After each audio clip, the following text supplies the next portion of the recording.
we can do that, we've got to make sure that our lifters can lift with and can do the same thing.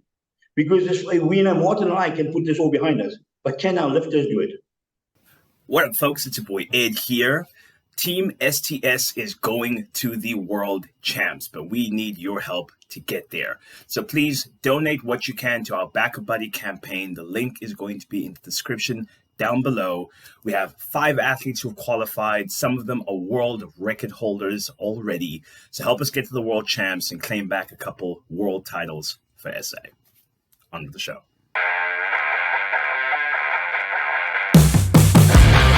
All right, team, welcome to the show. This little meeting of the minds. I'm actually super excited for this one. How you guys doing tonight? Not too bad than you. All right, Martin, busy as always. No rest for the wicked, my man. No rest for the wicked. So, like this is where did I put this phone down? Can you grab my phone, please? Grab my phone. I have a couple questions that a couple people want to know. Off the back of my head, a couple of them were, what is up with the 2 federations in the first place? Like, a couple people don't understand the background. So, like, where did this actually start?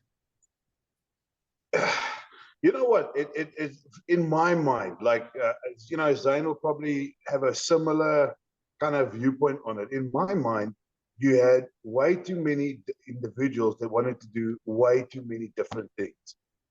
And when that happens, it's always going to have some sort of rep. And along with that, the WPC actually has a very proud heritage in this country. I just had it kind of squashed by that unnamed federation just after the 2000s. And I mean, consider that Gerrit Baardnos broke his all-time world record under WPC's banner. So they've been around a long time. I think there's probably a lot more to it. Zane will be more into it than I will. Like, I was still pretty much a junior when the WPC was dissolved. So he'll probably know better than I will. You know what? The WPC, obviously, they had it at the 2001 Worlds. There were a lot of things that came into play, and I think that's all when it started. And after that, that's when it started to dissolve itself. It was sold from one person to the next. It fell away completely. Obviously, in South Africa only. In the States, it was going on all the time. We just needed someone to bring it back here. This between the RPC and the WPC, you know what? There were a lot of things that happened that people didn't like, athletes didn't like. A lot of things were said, and to me, it's what's happened has happened, and we need to put that behind us. No matter what happened before, between the RPC and the lifters of the WPC and the lifters of the WPC and the RPC, we need to put that shit behind us and look forward to giving 2 platforms where our lifters can lift and do what they want to do and not worry about politics. Now, whatever happens, happened. There were issues. I was there from day one where all the issues started, but you know what? It's sad of what happened that it went that way. If people just spoke more, communicated more, then I don't think we would have had this situation. To me, what's happened, we need to put behind us. We need to make sure that us 2 exco members, us 2 exco groups or members can work together and not against each other. But before we can do that, we've got to make sure that our lifters can lift with and can do the same thing. Because this way, we know Martin and I can put this all behind us, but can our lifters do it? So our task as exco members is even harder, trying to convince and get our lifters to understand, to see how we see it. And that's going to make the difference. Yeah, look, Martin, where you fall on that? Like, at the end of the day, what we're trying to do is grow a sport. We're trying to do it through different plans, through a different methodology, but we're essentially trying to do the same thing. Now, what RPC's goal was from the scratch was to breed competition That is the idea. That is why we raise the standard and we've always been of the theory that if you don't want to do that, there is the WPC that is still very traditional. You can go do that. You can still go lift. We've only got 1-2 contests a year that is strict high standard. It's nationals and elite raw. The rest is for everybody. So you can still do those if you want. But if you just take how hard Nicholas is training now, right after Colton's total, then you can see for yourself what competition does to these athletes. It matters. It's important. Yeah, no, I totally agree. And the thing we need to look at is, and you know, I've been thinking about this a lot after nationals and after all the comments that were made about why I opened it to everybody. And if I look at we opened it and how good our nationals turned out, how many lifters there were, and I feel that to keep those, we had a lot of new people. And I'm talking even masters. I had guys there that were lifting for the second time in their 50s. They just started, but to get them to come back, we need to put a plan together where they feel that they want to lift with us. And we can't break them down by saying to them, listen, man, you can only come lift by me if you get a 700 or 800 kilo total. Motivate those guys, let them lift on the same platform as the Nicholases and the Coltons, and they need to feel if lifting with those, that's going to motivate them. So we shouldn't push them aside. So my plan is to come up with a plan and a situation where, or a way that we can get those oaks to lift on the same platform as our lead lifters. Because that's going to motivate them. What I did last year, we first went for the plan for the national standard, which was fairly high, and after the fact, you know, in the first and foremost, I had to deal with an enormous amount of shit from lifters because I did it, right? And after the fact, I thought, you know what? Okay, maybe we weren't quite ready for something that excessive. So then that's why we went in the beginning of the year and said, okay, let's change it all into almost a team event. We bring back provincials, interprovincials, the whole trip. By that method of presenting nationals, I can now field an enormous amount of that. Then you literally get to be on the same team as a Nicholas and a Colton and a Anna. But we're still breeding a high standard. We're still breeding a high level of competition. So, because at the end of the day, when you feel, I mean, you remember, Zion, when you competed in a team, it doesn't matter what you total. It matters that you were there because you get points for being present. Not for, I mean, obviously you get more points for winning. But like at the end of the day, if Nicholas totals 2,000 kilos, he's only getting 2 points. It doesn't matter what he totals. So if, like, let's say, for example, Northwest competes against Natal. If you guys have got a bigger team, you win. It's as simple as that. It doesn't matter how good he is. So by that way, you can literally put weaker lifters and stronger lifters on the same platform and still have a competitive event. Yeah, I agree. That's definitely a way to go. But at this stage, I feel that we're not big enough to do that just yet. Both of us. There's too many people pulling one way and others going the other way.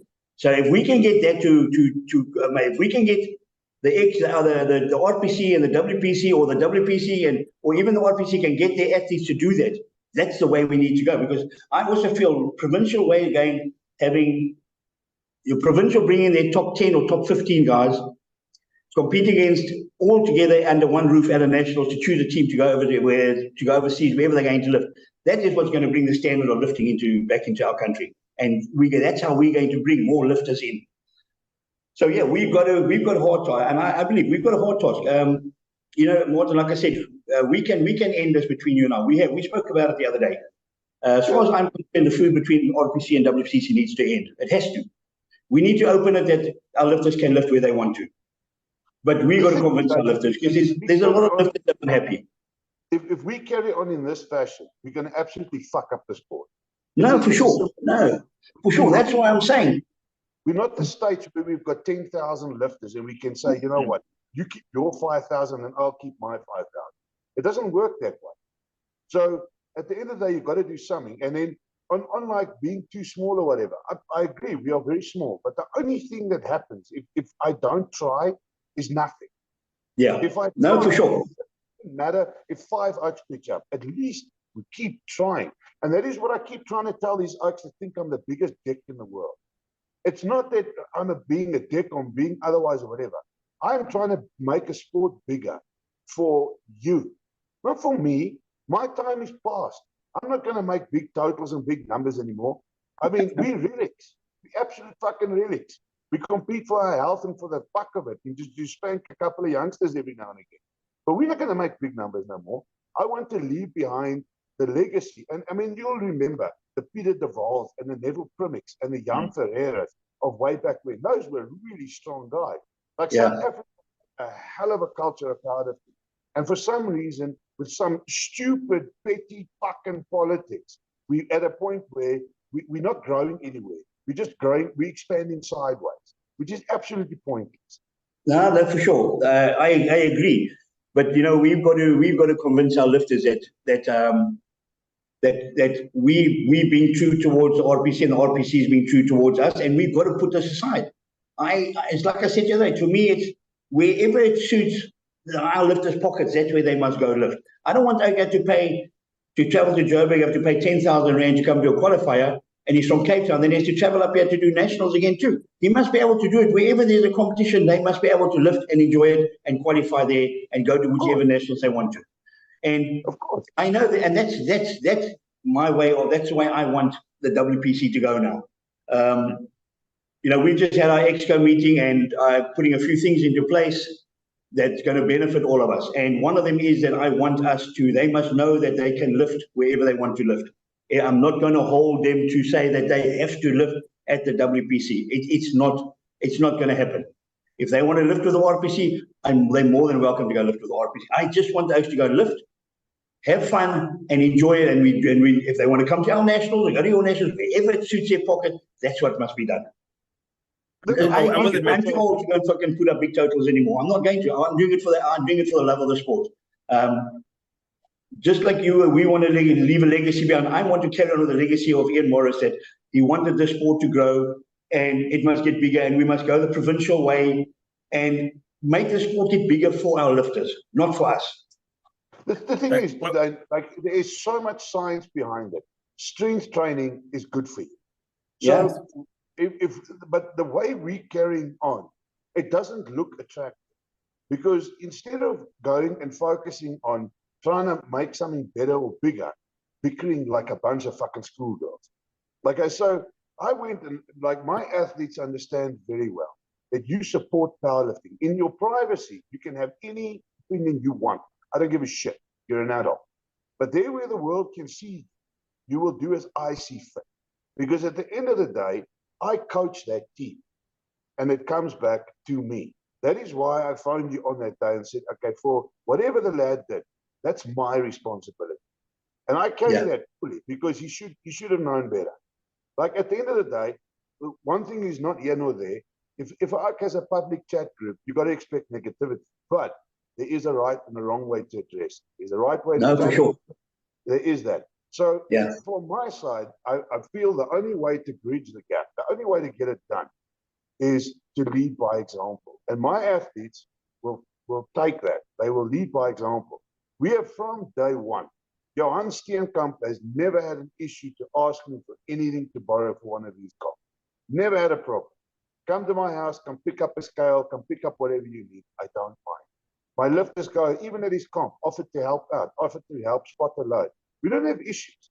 And that is what I don't understand, is I don't understand where all that comes from. Like, is it a snowball effect that one said to the other, and broken telephone just became more and more and more?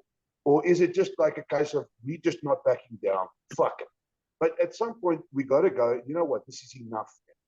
Like, it doesn't, nobody is benefiting from it at all.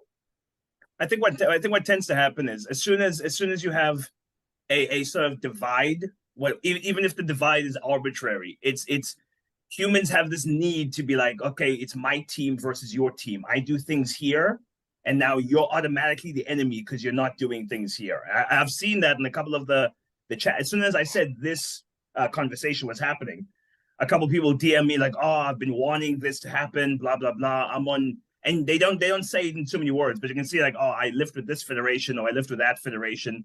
And there's an immediate sense of my village, my tribe versus the enemy.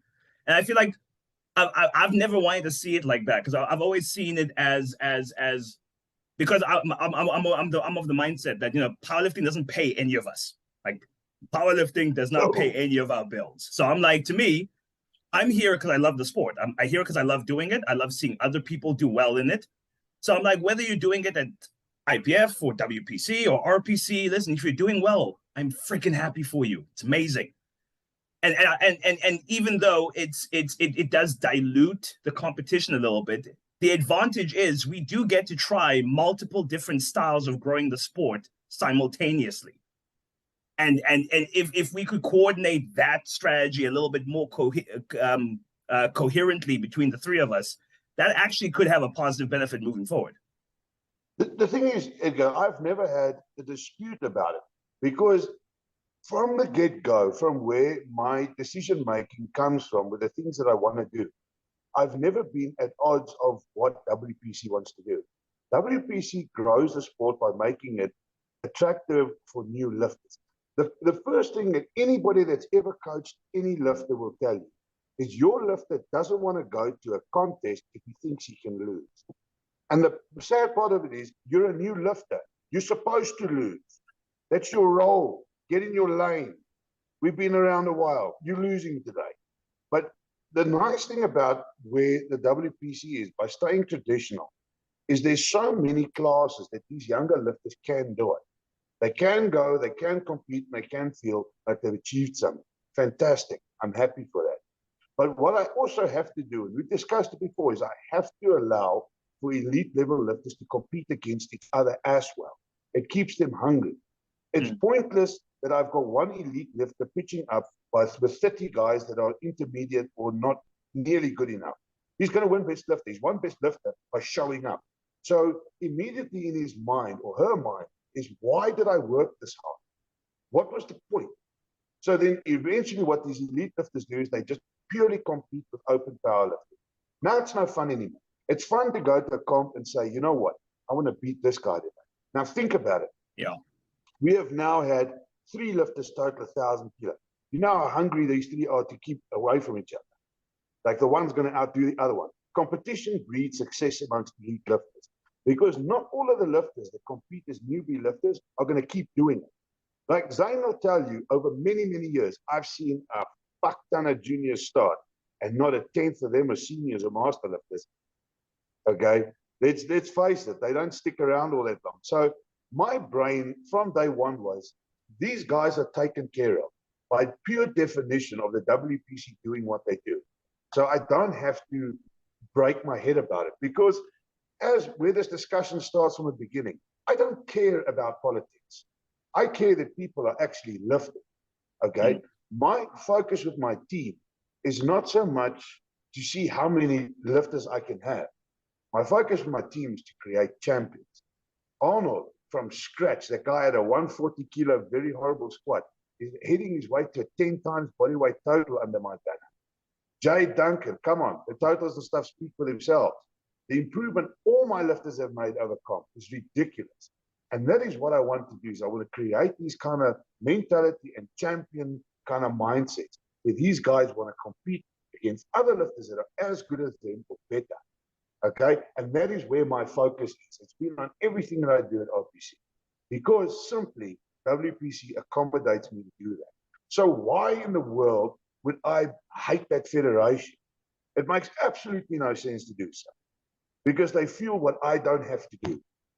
And already, like, if you organize comps and whatever, and you sit on the exco, it's a fuck ton of work, my man.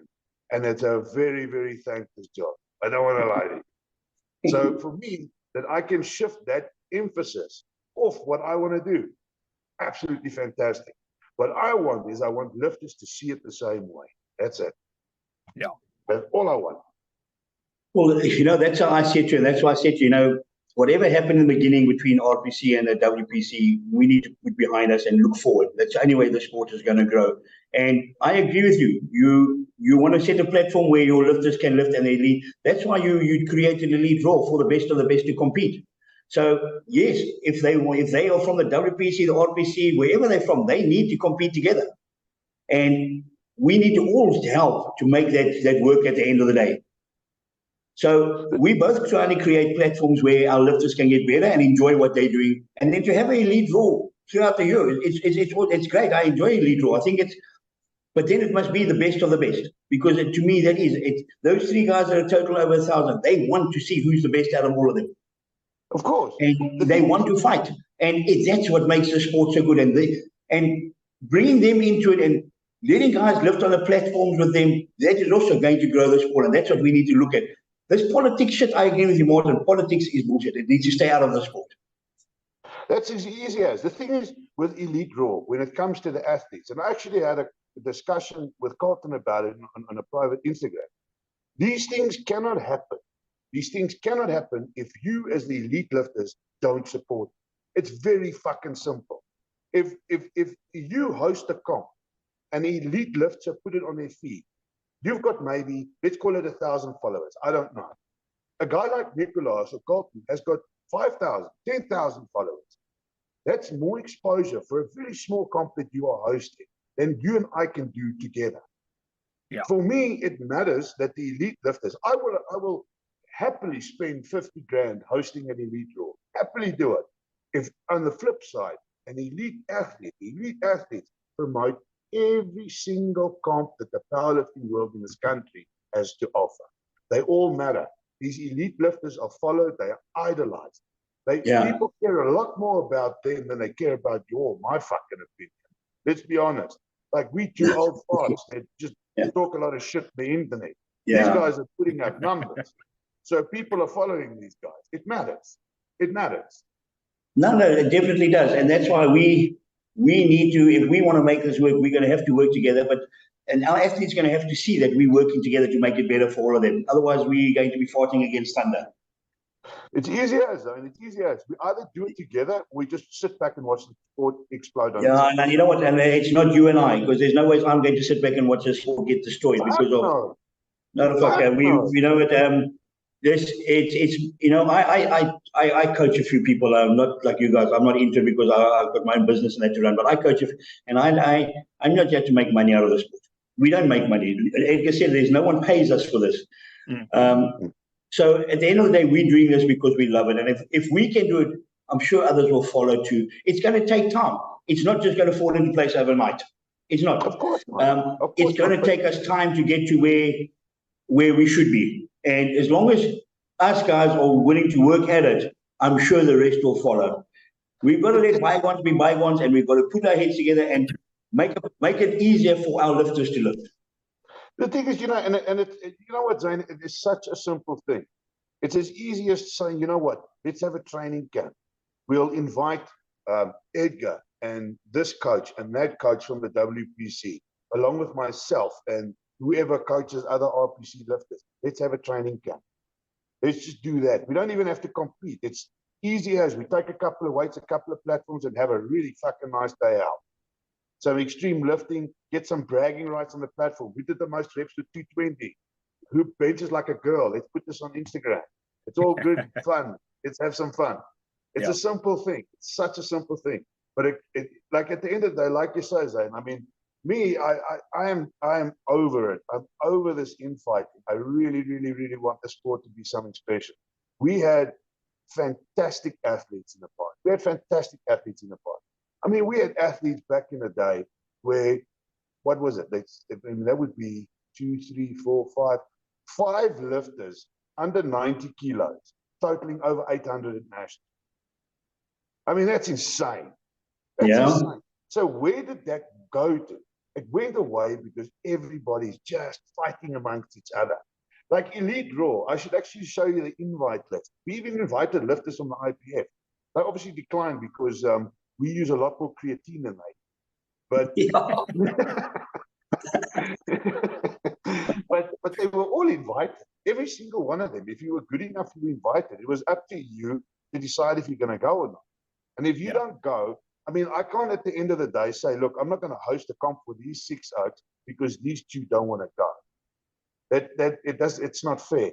Then these 6 guys are going to compete with or without you. very simple. Yeah. But then I've also got to understand that to squat 400 kilos and then wait 5 minutes and do 420 is not feasible. So somewhere I have to fill in those numbers with lifters that are good enough to stand on that platform, because these lifters decline the offer.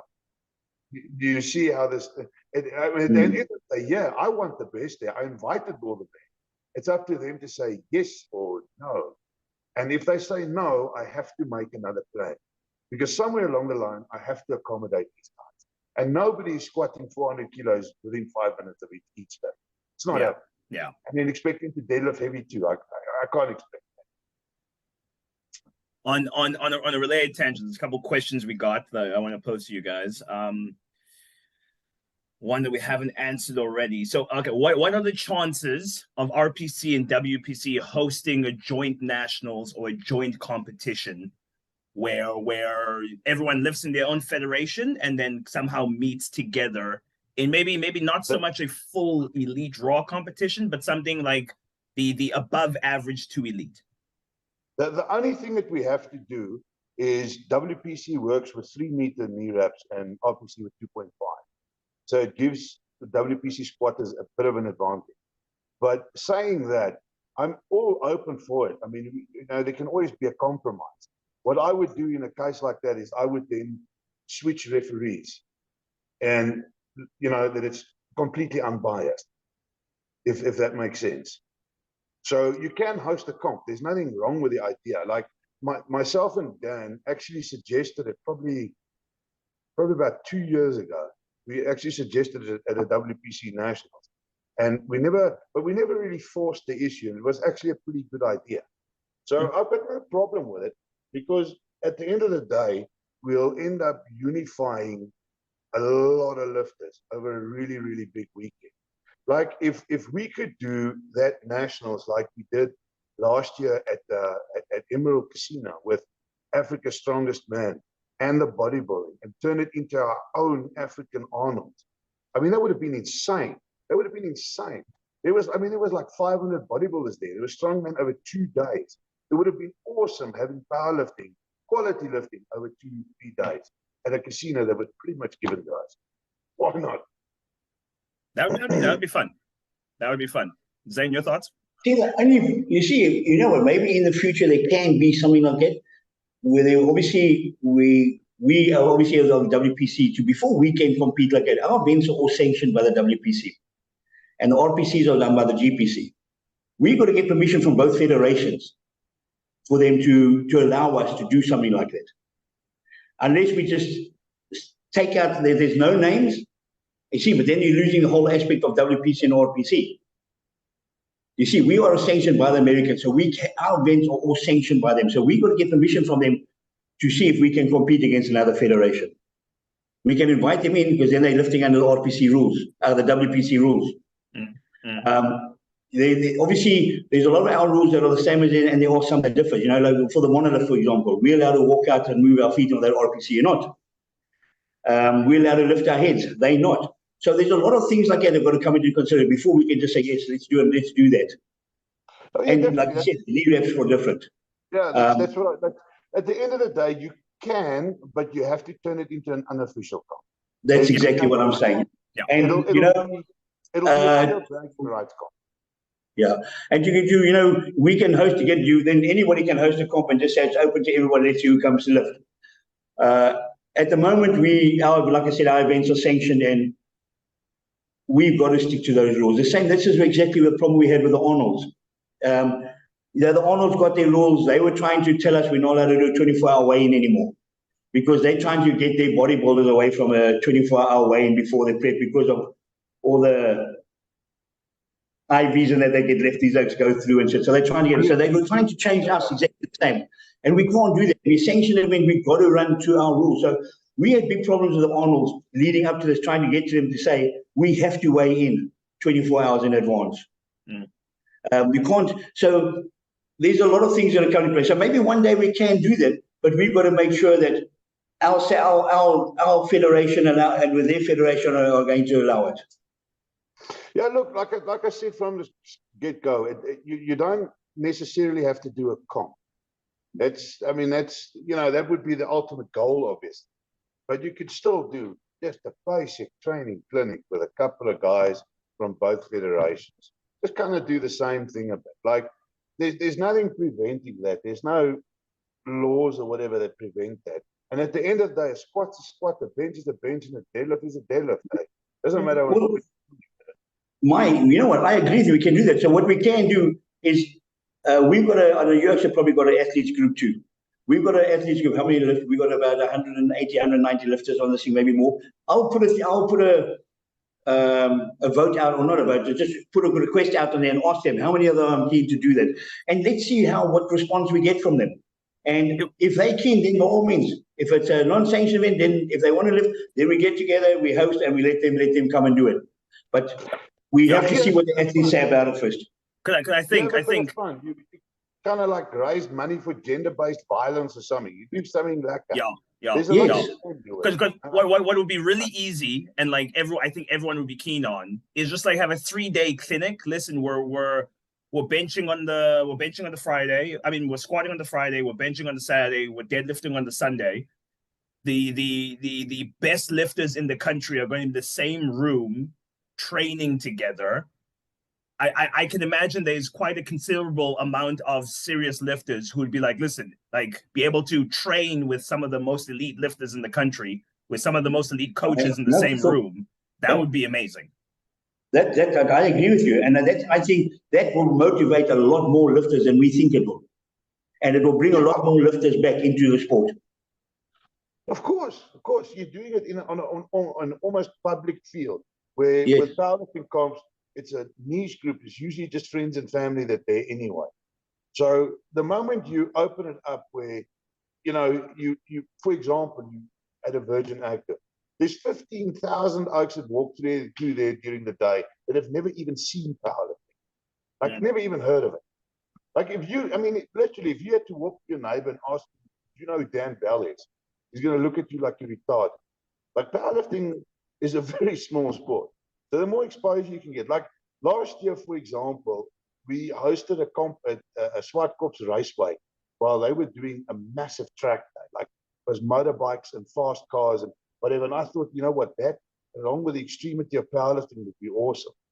And the organizers at Swartkop were so happy. They didn't even charge the rent for the event. And the feedback that we got from that day for what we were doing was insane. It was absolutely insane.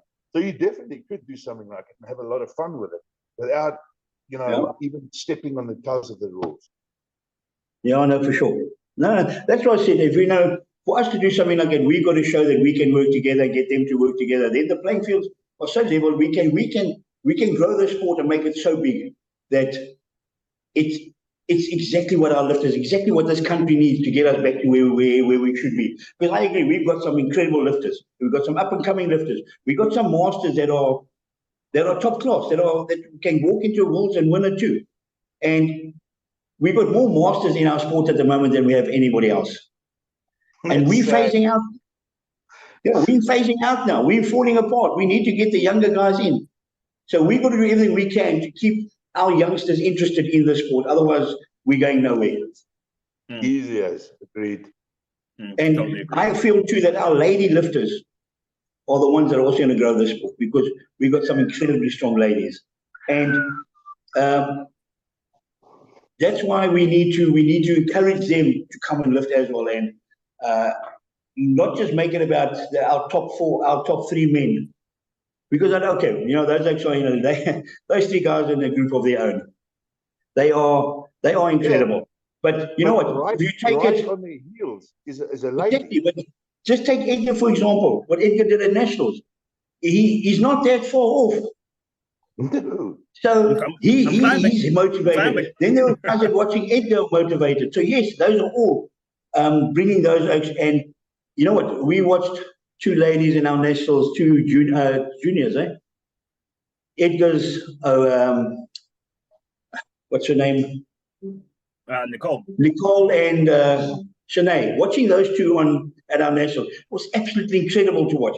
That's what we need. We need to get more competition, and opening nationals to that brought in a lot of competition. And and to Martin, to your credit, like what was exciting about Shanae and Nicole is the fact that at no point until the very last deadlift did you know who was going to win that competition. Exactly. And that's like one that's would what take brings the sport squat, in. the next one takes it, one would take the bench, the next one in their attempt takes it. And that's the kind of competition you're talking about, where it's like, I'm not just competing against open powerlifting. I'm here to kick your ass. Like, I'm watching what you're doing. You're watching what I'm doing. It's a competition from the jump. How long ago have you been to a comp where you see lifters standing by the scoreboard doing calculations for the formula to see who's in the lead? No, for sure. It doesn't happen all that often. Now you had it with two ladies. It mattered. And also, you know, the amount of the comments we got afterwards and the people that have phoned us after, the ladies saying to us that this is what they want to do. They're more into it now than what they ever were before, because they saw what's going on, and that brings the sport to. That's what we need to grow in the sport. Elite draw, yes, I love the fact of elite draw. I think it's the best of the best should always compete against each other. And if we do elite draw, come on, you do elite draw. Maybe have a smaller comp where you got the next top ladies up against each other. Oh, but this year that elite draw weekend is going to be something special. Just wait for it. I got a big plan. You see, now that's it. If we can, the more people you get involved, you know, it's like I said, I don't care who hosts the comp, as long as that my athletes or all the athletes can have a platform, they go lift, they have fun, and at the end of the day, the only person that's winning, only thing is powerlifting in South Africa. Easy as. That's what's got to win. Not the RPC, not the WPC, not this, not that. It's the sport, and I've said it from day one. Nobody is bigger than the sport. I don't care who you are, doing 1,000 kilos, 1,200 kilos. They are not bigger than the sport, and the sport needs to grow, and we all need to grow with it. 100%. If they leave, we'll carry on. Very simple. Yeah. 100%. You know, sorry. What I'm trying on my end now, just recently, is I'm trying to get a sort of like school community of powerlifters going here, where there's plenty of athletes who don't necessarily fall into the hockey, cricket, soccer sort of playing field. I'm like, well, listen, here's another option. I had a chat with Westview High School yesterday or 2 days ago, and they're fully on board and sort of partnering up with me and doing comps and stuff.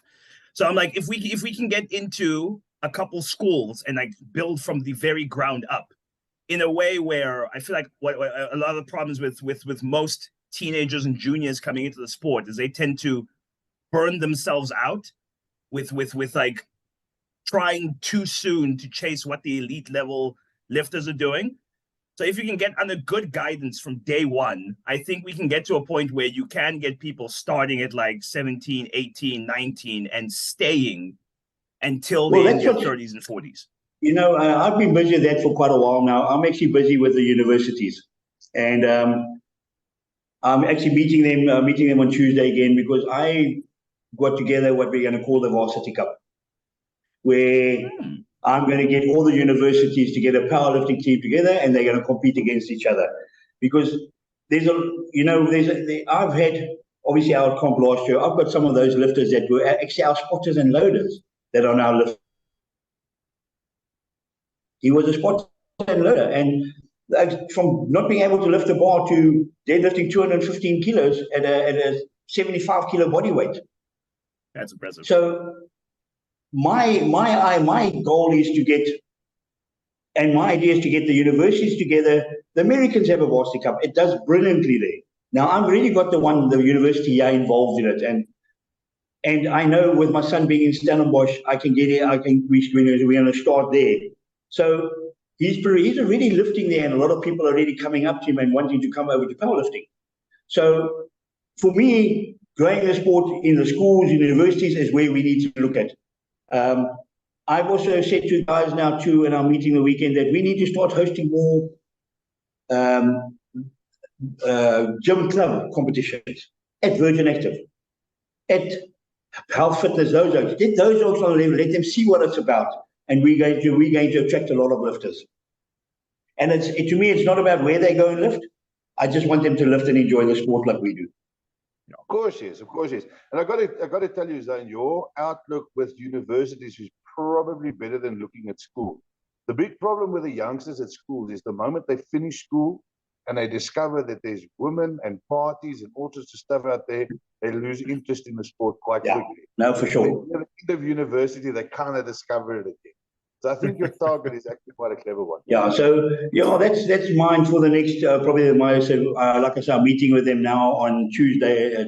I'm meeting the one lady, the professor from here that's involved in the biokinetics and that of the university, and they're very keen. So I did a seminar there just a few weeks ago too. There were 18, 20 students that came, and they're now wanting me to do another one. So. Yeah, they definitely want to get involved. And if we can get this one working, I know for a fact she knows the people in the others, we get them. And that is going to grow the sport that we're not going to be able to believe. It's going to just get bigger and bigger and bigger. And the powerlifting in South Africa is going to benefit. Yeah. I was saying the previous podcast I did, I mean, if the best thing the sport could have right now is if there were 10,000 more people involved in it. Because as soon as you have numbers in the sport, you have their friends and family who are suddenly aware of the sport. And then that's when sponsors start to care. It's like, well, this seems like a market where I can make some money. Let me pour some money into it and see what happens. Yeah. And from there, it steamrolls. No, for sure. And again, you're doing it at the schools. If I looked what powerlifting did for my son. My son was bullied at school. He was always bigger than everybody else. And they always pushed him aside. And I kept him, I wouldn't let him train until he was 13 years old. He came 13, and look at him today. How many kids look up to him now and I've seen how it even changed his whole school career around, where he became more confident in himself, more motivated to do his work. When he walked, he walked away being head boy at the end of the day at the school. He got 6 distinctions at the end of matric. He's sitting at university now doing, I think engineering is one of the hardest subjects he's actually doing. They started with 200 kids in the class, they're down to 50 in the first semester is just finished. So it's what it's done for him. That's what the kids need to. It motivates them. And with motivation, they can go anywhere. Yeah, 100%. 100%. Gentlemen, this chat has been freaking awesome. Thank you for your time. Martin, in closing, is there anything you want to impart with us as we round up? Geez, I could carry on with a whole new conversation there. But I think you're off to a great start, Zane. I think you know what? It matters to clear the air on a public forum. It does matter. We still got a long way to go. We still got a long way to go. Let's face it. But you know what? That cliche exercise, a journey of 1,000 miles, begins with a single step. No powerlifters walking 1,000 miles, but we can do a couple of single steps. You know what I mean? No, for sure. And sorry, we just end off. If we can do it, if we can show our lifters that we seriously are there for the lifting and for the lifters, and if we can start working together, they will follow and they will start working together and start realizing that we're doing this for them, not for anybody else. It's not for me. I'm not going to do all this and sit and talk to Martin, and I'm not benefiting out of it. I don't want to. I want them to benefit. I want them to be able to know that, there, guys, there's the field. There's South Africa. Go and lift where you want. Go and have fun. Enjoy the sport. Let's grow the sport together, and let's just have fun. That's it. Like you said, Edgar, we don't get paid for this. We don't get paid. So why put our bodies through it? We do it because we love the sport. And to love the sport, you must be able to lift where you want to, where it suits you the best. 100%. 100%. Gentlemen, thank you so much for your time. Everyone who's watching, thanks for tuning in. See you in the next one. Cheers, Martin. Thanks, eh? Cheers, guys. Have a good one, mate. Bye. Bye, guys.